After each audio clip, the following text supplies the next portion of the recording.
There's a lot of confusion out there about the differences in Nest.js between middleware, interceptors, and pipes. Being able to correctly utilize each of these stages of the request response pipeline can mean really making your backend applications a lot less complex, more scalable, and in general, nicer to work with. So let's learn by example and build out each of these stages of the request response pipeline and really understand how this is working. I'll see you there. So to get a better understanding of the differences and similarities between these different stages of the Nest.js request response pipeline, I found this really useful diagram online from a Stack Overflow post from user Demis6. So I'll include a link to it in the description, and thank you to him for creating this, which I think is a great visual representation of this pipeline. So let's go ahead and walk through this first before we jump into any code, so we can kind of get a better understanding of what's happening when we send a request to a Nest.js server. Okay, so let's start off at the very beginning. We're going to fire off a client request to our server, and the first bit of code that our request is going to meet is middleware. So middleware is something that's not specific to Nest.js. We have this in Express too, and it supports things like body parser, cores, Morgan, and additional other kind of third-party functionality that we can plug into an Express server. So this is the first thing that a client request hits. So inside of middleware, we have access to the Express request and response objects, so we can mutate them directly. And in general, middleware is a great place to do things like authentication, where we can actually validate a JSON web token. And additionally, it's also great to attach different properties to the request object.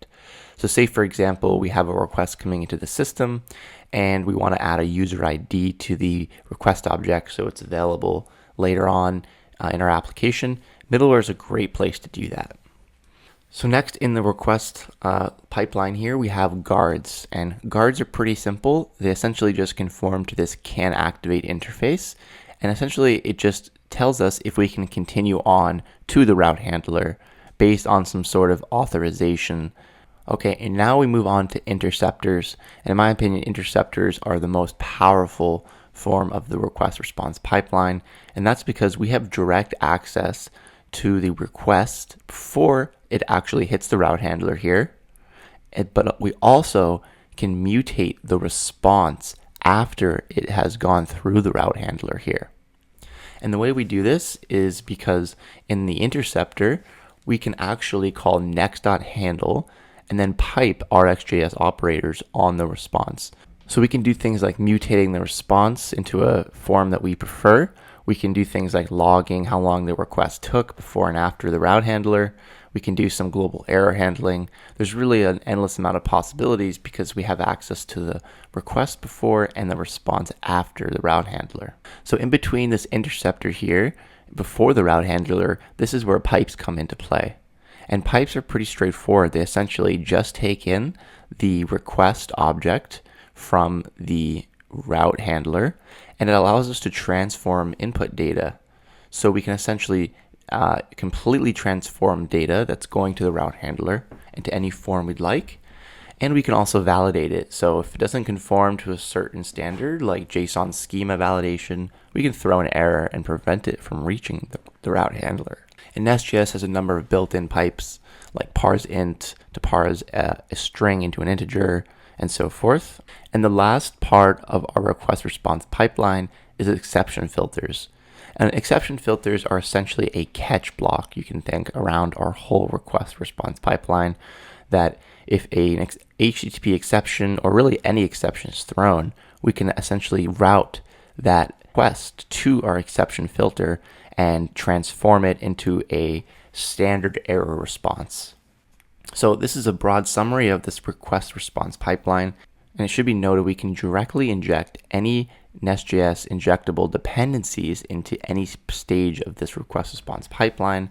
So we can really do a lot with this infrastructure with Nest.js.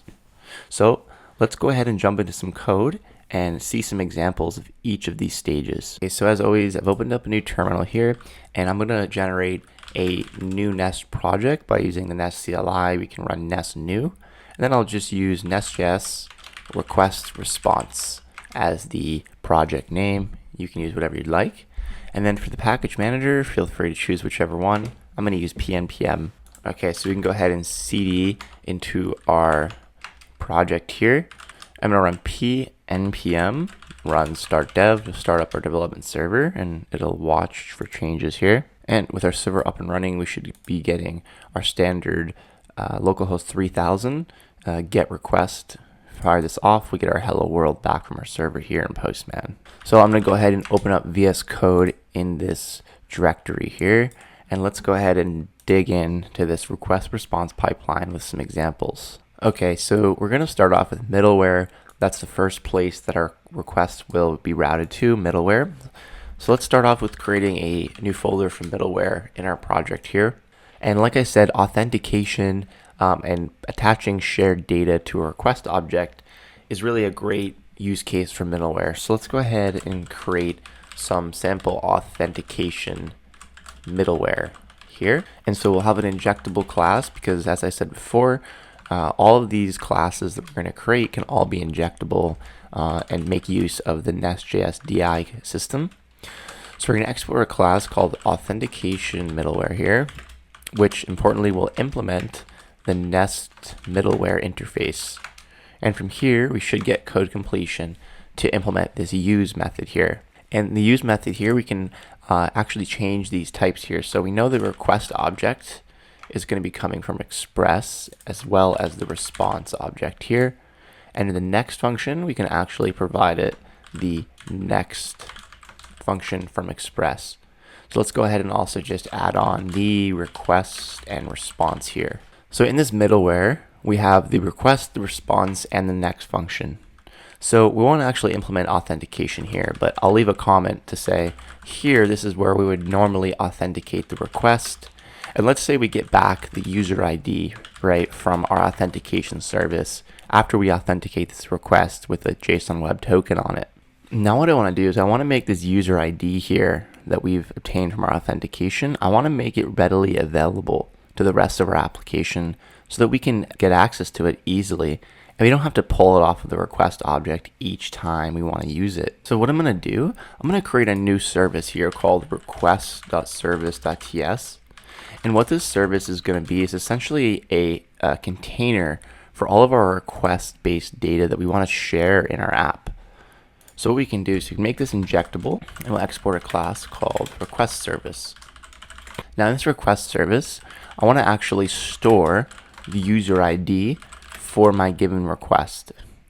And then I want to essentially just add setters where we can provide a user ID, a type string, and then set it. So nothing fancy here, we're just using setters, and then I'm going to use a getter here where we return this .userid. Now in Nest.js, as you probably know, when we start our application, this service here is going to be a singleton, and it's going to be shared for the whole application, which means that this right now isn't really application safe, because if we have multiple requests coming in, they're all going to be using the same service, and this user ID here might get overridden.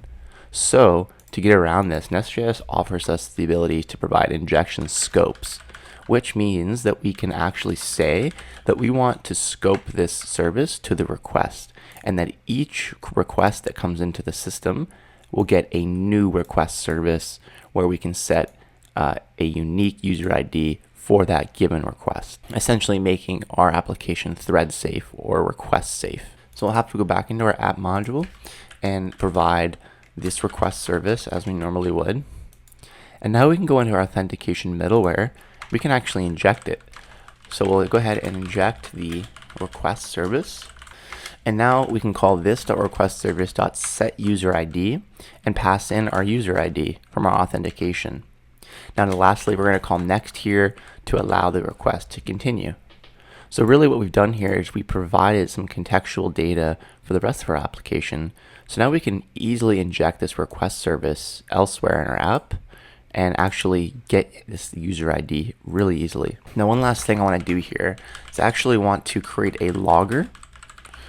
So we'll create a new logger here, and this logger comes from Nest.js common, and we can pass in the name of our authentication middleware class here. And I just want to log out this middleware here just so we can see in the logs kind of the stages of this request response pipeline really easily. So we'll call this .logger.info.log, and we will just provide the authentication middleware .name here so we can just see that we're in this middleware. So now if we were going to go into our app controller and in our default get hello route, let's go into this app service, and now let's go ahead and inject that same request service we just used in the middleware. So typically it's a very common use case that in your service layer you want to get access to the current user on the request. Well, now that we can easily do that using our request service, we can simply call get the user ID here by calling this.requestservice.getUserID. And now if we wanted to log out the user ID, we can actually copy over this logger here from our authentication middleware. Let's just change this name to app service and import the logger. And now in our get hello, we can call this.logger.log, and we'll say get hello user ID, and let's pass in this user ID. So now before we can test this functionality out, we need to register our middleware here so that our system knows about it. Now there really are two ways we can register middleware in a Nest.js app. The first way is we could call in our main.ts here, our bootstrap function, we can call app.use, and then we can pass in the middleware itself. So we could pass new authentication middleware. However, this is a problem because we don't have access to the DI container here. So we'd have to pass in the request service. So if we don't want to do it this way and we want to actually have access to the dependency injection, let's open up our app.module. And now in our app module, we can say that app module implements Nest module here, which has a configure function. And importantly, this configure function here gets access to this middleware consumer. And in the middleware consumer, we have a fluent interface that we can use to apply any number of middleware. So here I'm going to call consumer.apply, and you can see we have any number of middleware we can attach here. So I'm going to call authentication middleware, and then we can call for routes. And this for routes function here is very flexible. It allows us to pass in an object where we can specify the path. So if we have a particular path that we want to provide this middleware for, like path, and then it can actually specify the method too. So if we just want to use, for example, get requests, this would be middleware that would only be applied to these routes. But in our case, we want this middleware to apply globally. So we can just pass in a wildcard here so that it applies for every single route. So with our middleware now registered correctly, if we open up Postman and fire off a few requests here, we should be able to go back to our app logs, and we can correctly see here, well, when a request comes in, we first see that authentication middleware log, and then we can see our get hello user ID properly outputting this user ID here, which we set inside of our middleware. So next up in our request response pipeline is guards. Now I have a number of videos implementing real-world authentication in Nest.js. So if you'd like to see that, be sure to check those out. Here we'll just implement a simple, straightforward guard. So let's open up our source directory. I'll create a new guards folder in here. And let's create a simple auth guard.ts. And as always, this is an injectable here, and we're going to export our class called auth guard. Now this is going to implement the can activate interface from Nest.js common, and this function here is going to look like this. So we have can activate, which gets the execution context passed to it, and we're going to return a promise boolean, a boolean, or an observable boolean. So now instead of can activate, we can do things like actually getting access to the request object very easily. We can call context.switch.http.getRequest here. So we have access to the request object, and we can actually do our authentication here with this request object, like a JSON web token kind of approach. However, here we're just going to return true to say that we're authenticated. And lastly, let's actually just copy over our logger here from our middleware, and let's create a new logger in our auth guard here so that we can log this out and see it working properly. So make sure we import our logger from Nest.js common. And then I want to log out this.logger.log, the authguard.name here. Now to actually implement a guard in our system, we kind of have three different approaches we can take. So we can do the first approach here to attach it globally to our app in our main.ts. As we saw with the middleware, we can call app.useGlobalGuards, and we could pass in a new auth guard here. So now if we fire off a request from Postman and look at our logs, we can see our authentication middleware, and then our auth guard is logged out here. And so if we were going to go back to our guard here and return false, so that all of our routes are now unauthenticated, and we launch this request here, we can see we get our 403 error because our guard is now forbidding access to our routes. So this is one way to implement the auth guard. However, if you have dependencies injected, like our middleware did, this won't work too well. So what we can do instead is we can actually apply guards at the controller level. So for an individual route, we can call use guards here and then pass in our auth guard. Lastly, if we still wanted to apply this guard globally, but we had dependencies that we wanted to inject into it, we can actually use this guard in our providers array. We can call provide here and then use app guard and then call use class and provide the auth guard. So now we're actually providing a global auth guard here. So if we call this request one more time, we still see we're forbidden here. And in our logs, we can clearly see the auth guard getting executed. So we can see our guard works fine. I'm going to return true here again so that we should be able to now send requests. And we can see our request response cycle looks good for now. Okay, so we've looked at middleware, guards. Now next is interceptors, which are my favorite because of how powerful they really are. So let's create a new interceptors folder, and let's create a logging interceptor that we can use in our system to get some visibility around our request. So I'm going to create a new logging interceptor here, and as always, this will be a new injectable class. So we'll create a logging interceptor here, which will implement the Nest interceptor interface, which will have this intercept function here. Now, since this is our logging interceptor, I'm going to copy over a logger here and create a new one. This logger should be imported from Nest.js common, and we're going to pass in the logging interceptor.name here to give it some context. And we can see in our intercept function here, we get access to the execution context, just like the guard. And then we get access to the next function here, which interestingly will return us an observable, which we can use to pipe our XJS operators on.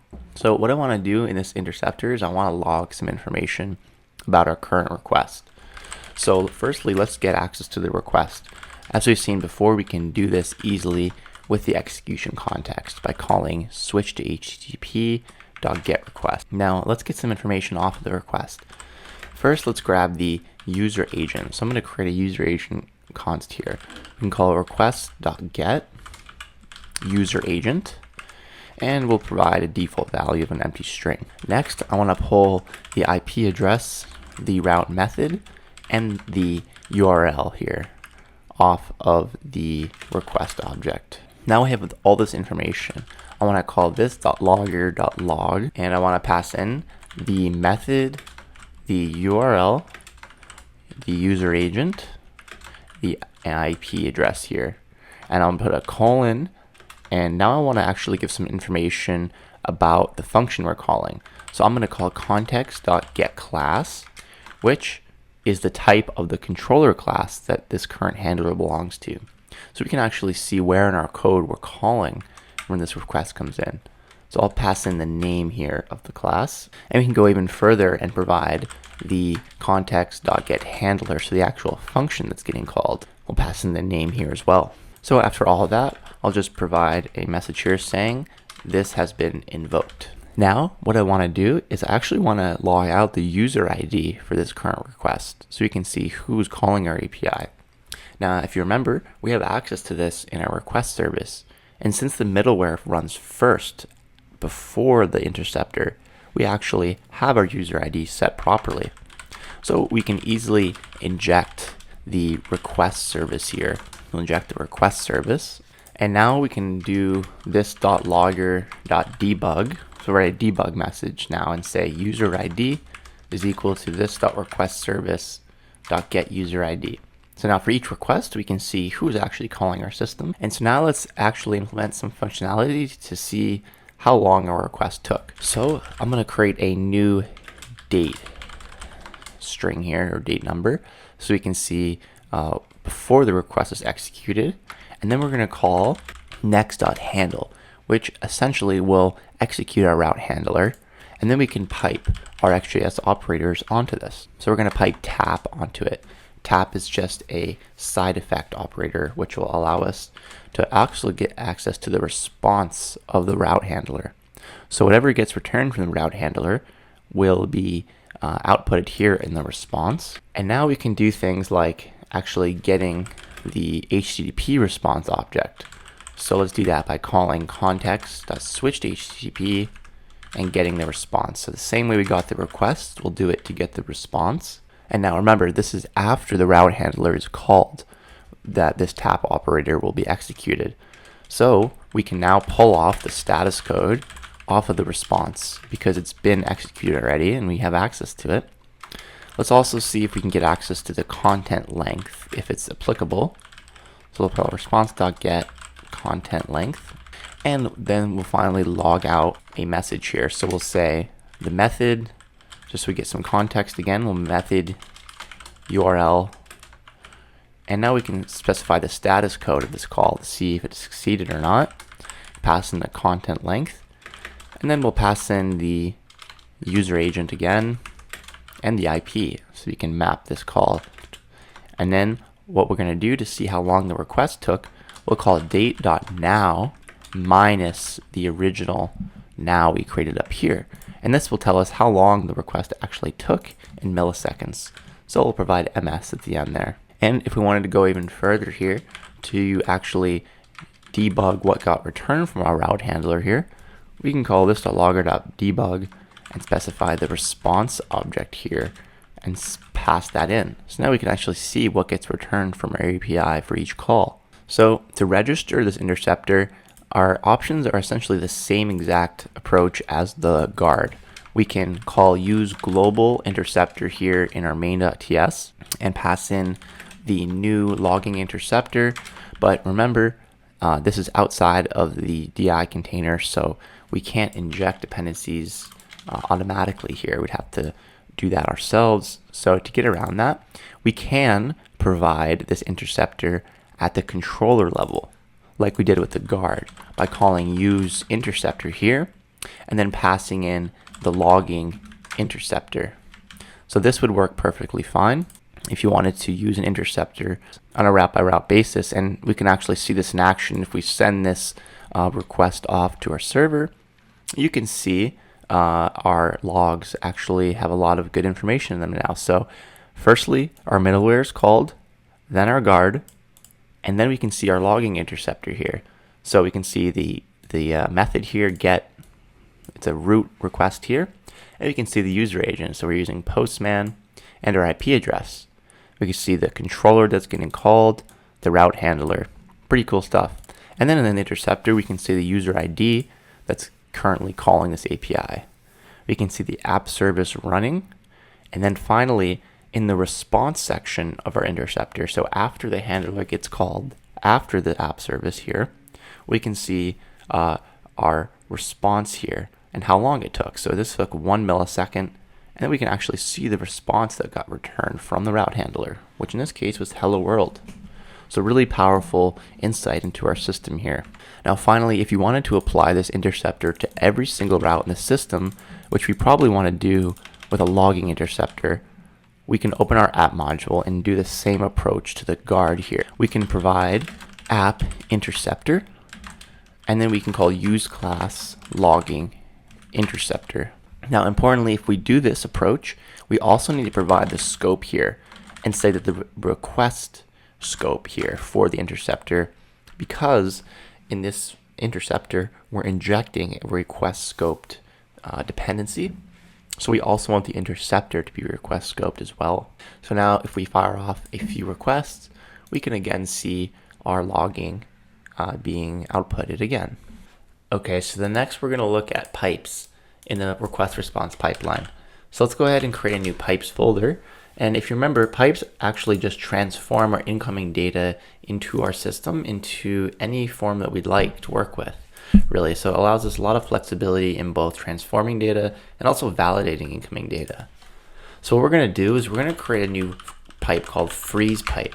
And all it's going to do is it's going to freeze whatever input's coming into our system so that we don't accidentally change it in any way. And if we do, an error will get thrown. So let's go ahead and create a new injectable class, and we'll call this freeze pipe, which will implement pipe transform. So we're going to have a transform function here that we have to implement. Now we get access to the argument metadata here to learn more about the type that we're getting passed in. It can either be of type body, parameter, or query. So but here we really don't even need that. All we want to do is simply call object.freeze and pass in the existing value. So what this is going to do is it's going to prevent any modification of existing properties or the addition of new properties, which could be useful in some cases. So let's go ahead and return this. So essentially we're making the object completely immutable. And finally, let's open up one of our other middleware here so we can copy over the logger and paste this logger in here. So we'll output the logger and change this to freezepipe.name. So now in transform, I want to call this logger.debug and say freezepipe running. So we can see in our logs our pipe working properly. Now, as always, we have different options for implementing this pipe. We can make this a global pipe in our Bootstrap by calling use global pipes and then passing in a freeze pipe. Now in our case, this would work fine because we have no dependencies to inject. But if you did, a better approach would be to open your app module. And we can simply provide an app pipe here and give it a use class. So we'll go ahead and provide the freeze pipe here. So this would work very well if we wanted to apply a pipe to all parts of our application as well as inject dependencies. However, we're going to go ahead and remove this, and we're actually going to implement this pipe on a route basis. So we'll see how that looks. If we open up our app controller, let's go ahead and create a new post route here. We'll call example post. So this will take a body, and we'll say this body will be a body of type any. And now what I want to do is I want to freeze this body here using our pipe. So what we do is we can essentially just pass in our pipe into the body here. If we only want it to apply to the body, we can pass in any number of pipes into the body call. And now if we were to call body.test, for example, and try to set a property, let's go ahead and see what happens. So I have Postman up here, and I will post to our API here. I'll just provide any body. So we'll have a key, set it to 1, 2, 3. If we send this, we can see we get an internal server error. And if we go to see why, we get an error. So we can see our freeze pipe has run correctly, and we can see this error cannot add property test object is not extensible, which is what we'd expect because we've frozen this. So this is great and gives us a lot of flexibility. However, say for example, we had a lot of different arguments passed in here, some query parameters or what have you. We could also call use guards here and pass in the freeze pipe directly. And this way the guard gets applied with all of the arguments here in our call. So the final stage of a request response pipeline are exception filters, which, if you recall, essentially catch any errors in the system that are thrown and allow us to transform that error and do some handling with it if we so choose. So let's go ahead and create a new filters directory. And inside of the filter directory, we'll go ahead and create an HTTP exception filter. So we're going to decorate this class with a catch decorator here. And this is where we specify the type of exception that we want to catch. So if we want to catch all HTTP exceptions, we can provide the HTTP exception decorator here. And importantly, if we want to catch every single exception that's thrown, regardless of the type, we could just leave this empty and not provide one. But I'm going to provide an HTTP exception because these are the errors we want to catch and transport into a different response. So I'm going to create the HTTP exception filter, and this is going to implement the exception filter from Nest.js common. So we're going to have to go implement the catch method here. Okay, and the exception here will be of type HTTP exception from Nest.js common, and then we get access to the arguments that were passed to the handler originally. So we're going to go ahead and get the current context, which we know, of course, will be host.switch to HTTP because this is an HTTP exception filter. And then from there, we can actually pull out the response, request, and status. So this is how we go ahead, and we're just going to pull them off of this context called get response, get request, and get status. And get status, we can pull off the exception itself. So let's also go ahead and import request response from Express here. So now that we have all this information about the error, let's go ahead and use it actually. So we're going to call response.status and send the original status in. So this won't change. But then we're going to change our JSON body here. So we're going to pass in a new object, or we're going to pass in a status code property, specify the status, and then we're going to pass in a timestamp so we know when this error or exception was thrown. And we'll call toISOstring here. And then lastly, we'll provide the request.url here, so we can provide the path of this failing API. Now, just like Interceptors, if we want to register this HTTP exception filter, we can do it in 3 ways. First of all, in our Bootstrap method here, we can call app.useGlobalFilters and call new HTTP exception filter. And this will actually work nicely for us because we don't really have any dependencies, so that will work just fine. However, if you did have dependencies and you don't want to register in your Bootstrap here, we can go ahead and open up our app.module, and we can again provide an app filter here, and also use class, and then provide the HTTP exception filter, and then we can get access to dependencies injected inside of that filter. Lastly, it's good to know we can also get access to the use filters decorator here and apply filters on a per route basis. So we're going to get rid of this and just stick with the one that we've included in our app module. So lastly, let's just pull an existing logger out of one of our classes, and let's add it to our exception filter so that we can actually see our exception filter in action. So we'll go ahead and import the exception filter, and then we'll change this to the HTTP exception filter.name. And then inside the catch block, we're going to log out a log here and provide HTTP exception filter.name so we can see that we're inside of this code. So I'm going to open up our app.controller, and I'm going to quickly create a new route here that will specify error. And this method will just simply throw an error so we can see what happens with our exception filter in practice. So we're going to throw a new internal server error exception here. So now if we open up Postman and we send the get request off to the error route here and send this, we should see our JSON object here that we sent back from our HTTP exception filter with the status code of 500, the timestamp when this occurred, and then the current error path that we were on. And also if we look at our logs here, we can see that as soon as we invoked throw error handler here, we can see the next log we get is in the logging interceptor for the user ID, and then directly in the HTTP exception filter, so you can see it working properly. So this covers the entire request and response pipeline in Nest.js with some examples. I hope this was useful for you and shows you the power of making use of Nest.js in all of these different stages of the pipeline. Thanks for watching, and I'll see you in the next one.